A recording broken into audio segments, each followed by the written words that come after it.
Well, hello everybody. Welcome back to the channel.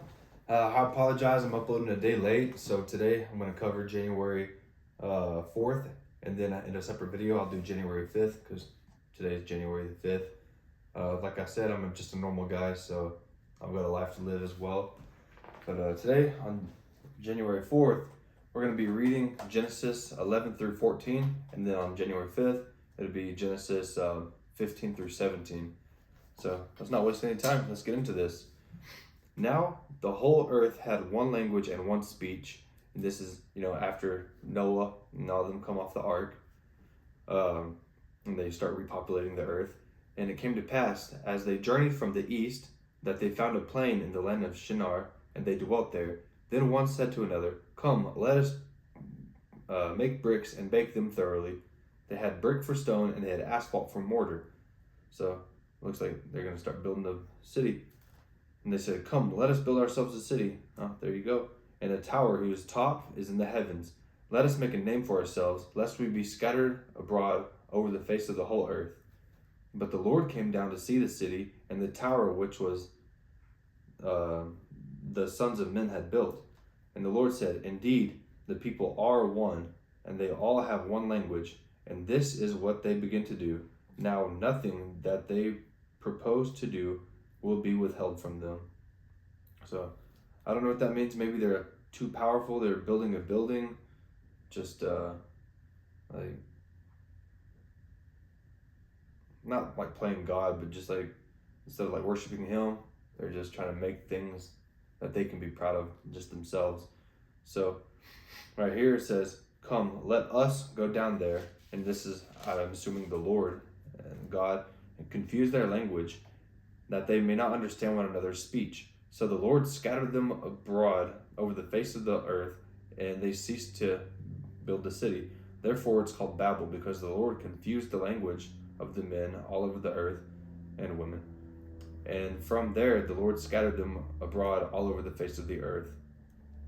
On to Shem's descent. This is the genealogy of Shem.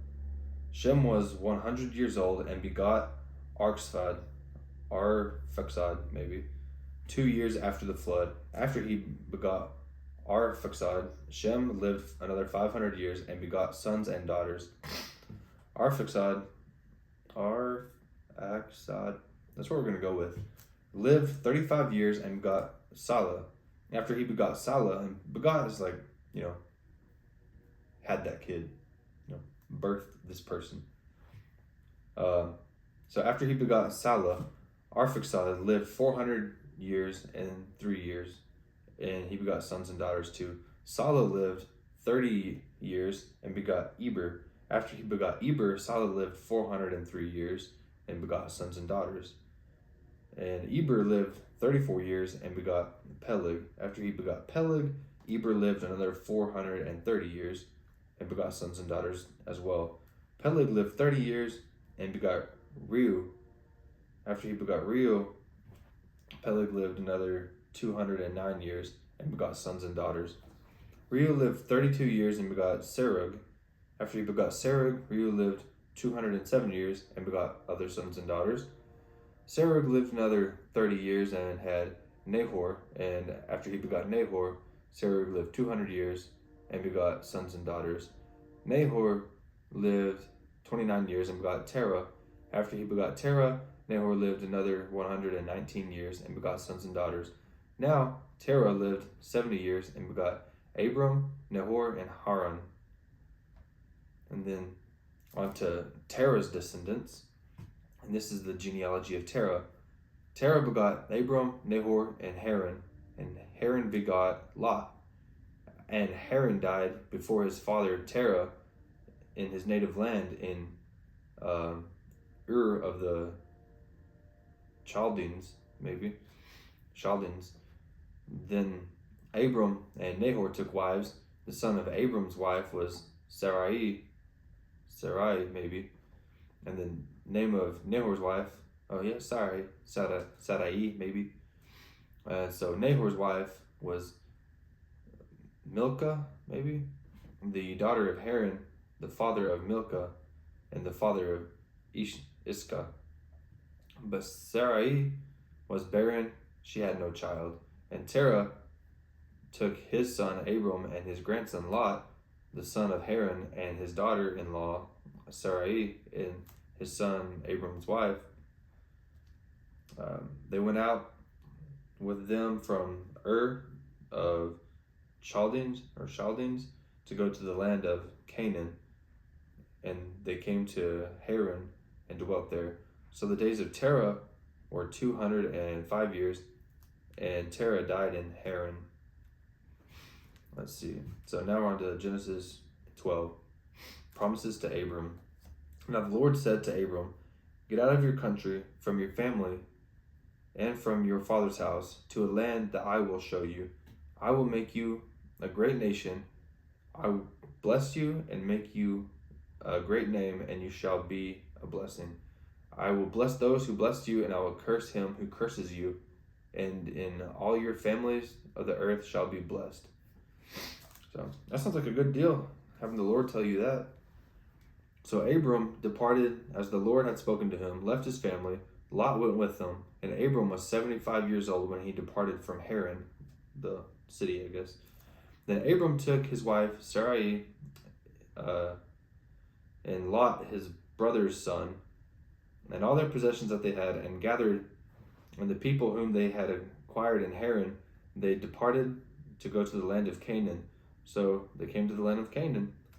Abram passed through the land to the place of Shechem, as far as the terebinth of the Moreh. I'm not exactly sure what that is. I'm trying to see. Not that there's a little note at the bottom. Yeah.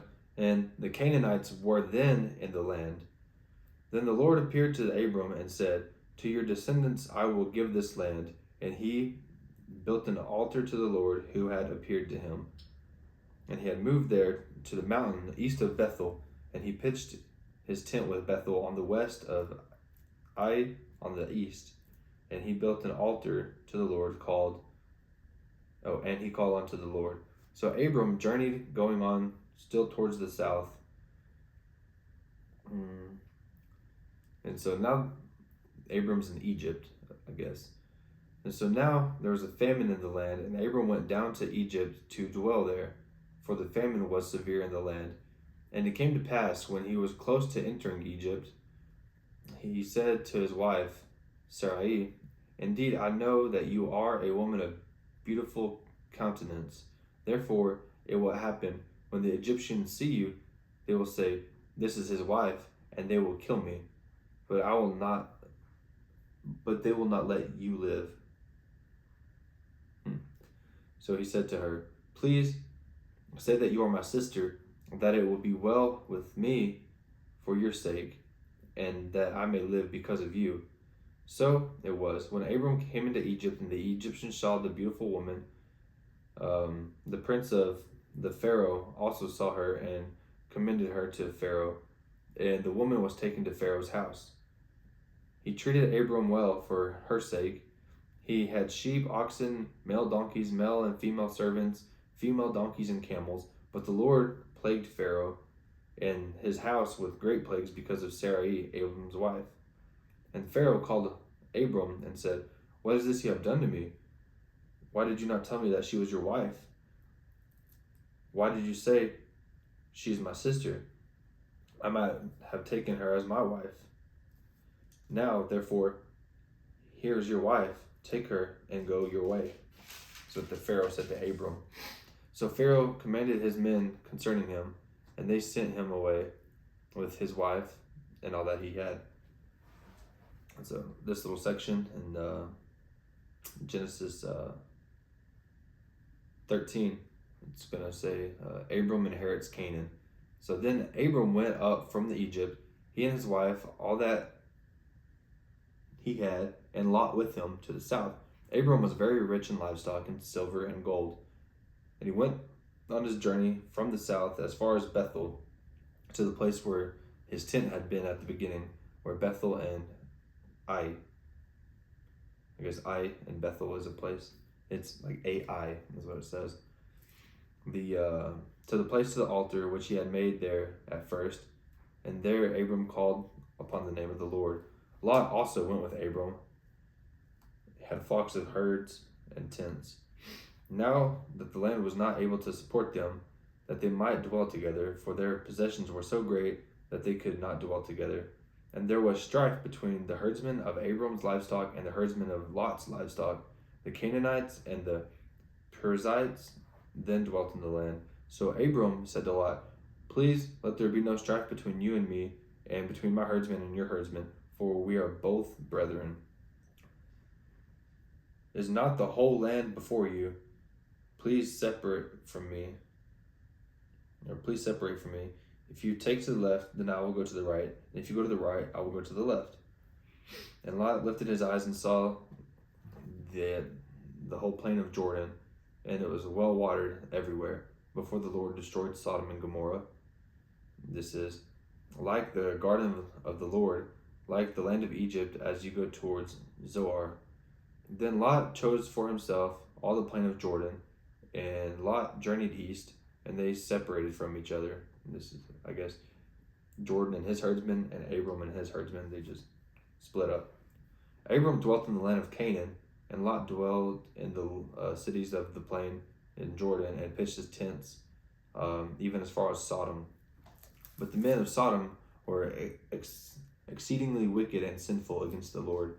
And the Lord said to Abram, after Lot had separated from him, "Lift your eyes now, and look from the place where you are, northward, southward, eastward, and westward. For all the land which you see I give to you and your descendants forever. And I will make your descendants as the dust from the earth, so that if a man could number the dust of the earth, then your descendants could be numbered." That's a lot of descendants. "Arise, walk in the land through its length and its width, for I give it to you." Then Abram moved his tent and went and dwelt by the terebinth trees of Mamre, which are in the Hebron, and built an altar there to the Lord. All right, we're still on Genesis 14 for the day. On to Genesis 14. This is Lot's captivity and rescue. "And it came to pass in the days of Amraphel, king of Shinar, Arioch, king of Elasar, Sherdor, man, these names are hard, Sherdor Laomer, king of Elam, and Tidal, king of nations, that they made war with the Bera, king of Sodom, Birsha, king of Gomorrah, Shinab, king of Admath, Shemember, king of Zeboim, and king of Bela," and that's Zoar, the town, I guess. "All these joined together in the valley of Siddim." This is the Salt Sea. 12 years they served Chedorlaomer.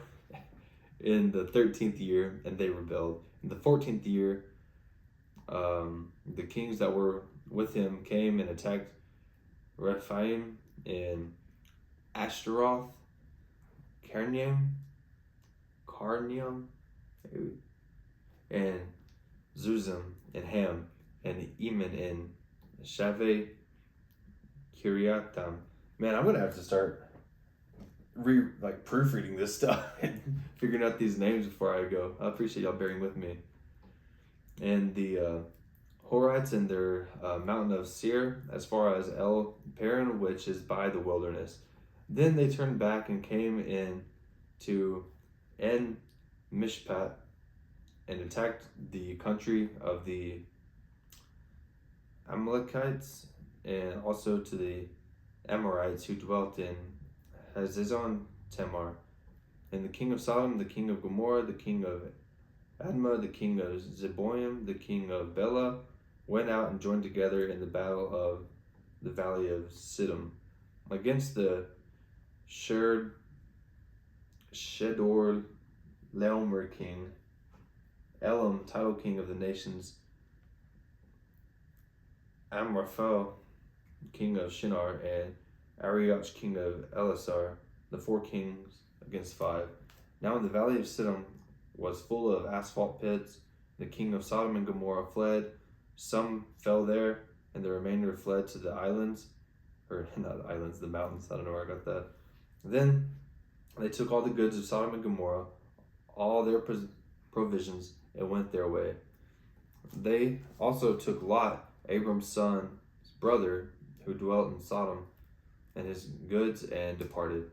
Then one who had escaped come to Abram the Hebrew, for he dwelt by the terebinth trees of Mamre, the Amorite, brother of Eshcol and brother of Aner, and they were allies with Abram. Now, when Abram heard that his brother was taken captive, he armed his 318 trained servants who were born in his house and went in pursuit as far as Dan, or Dan maybe. He divided his forces against them by night, and he and his servants attacked them and pursued them as far as Hobah, which is north of Damascus. He brought back all the goods and all Lot's goods as well as the women and the people. And then the king of Sodom went out to meet him in the valley of Shaveh, and in his return from the defeat of Chedorlaomer and kings who were with him. Then Melchizedek, king of Salem, brought out bread and wine. He was the priest of God Most High, and he blessed him and said, "Blessed be Abram of God Most High, possessor of heaven and earth, and blessed be God Most High, who has delivered your enemies into your hand." And he gave him a tithe of all.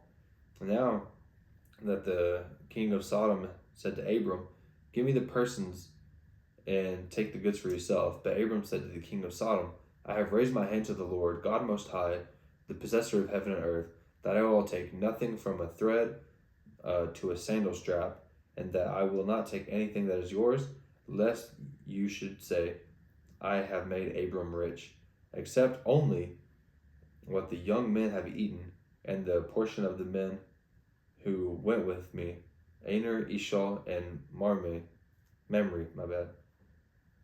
let them take their portion."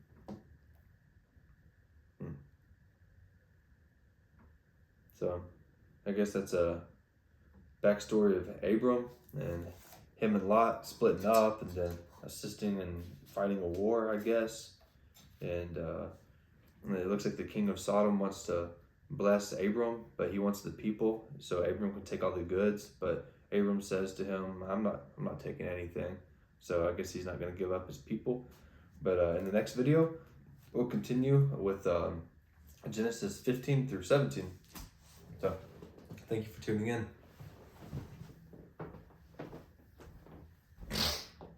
And I apologize for butchering those words. Get used to it, I guess.